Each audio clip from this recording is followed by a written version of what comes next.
තම දියණිය පෙම්වතා සමග නිවසේ කාමරයක සිටිනවා දුටු මව ඊට උරණ වී දියණියට පිහියෙන් යන පෙම්වතාට ඇසිඩ් ප්‍රහාරයක් එල්ල කළ පුවතක් දැඩිගමින් වාර්තා වනවා. දැඩිගම පොලිසිය විසින් මේ වන විට මව අත්අඩංගුවටගෙන තිබෙනවා. මව තම රැකියාව වන රබර් කැපීම සඳහා පිටත්ව ගිය අවස්ථාවේ දියණිය විසින් සිය පෙම්වතාව නිවසට ගෙන්වාගෙන ඇති අතර මවට සැකසිතින් දියණිය බැලීමට යලි නිවසට පැමිණ තිබෙනවා.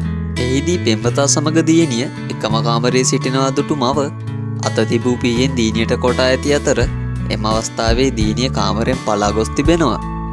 මව විසින් පෙම්වතා සිටි කාමරයේ දොර අකුළු දමා නිවස පිටතින් ගොස් කාමරයේ ජනේලයකින් පෙම්වතාට ඇසිඩ් ප්‍රහාරයක් එල්ල කර ඇති බවයි පොලිසිය සඳහන් කළේ. සිද්ධියෙන් පෙම්වතාගේ අතකට සහ දියණියගේ අතකට තුවාල ලබා කෑගල්ල රෝහලට ඇතුළත් කර තිබෙනවා.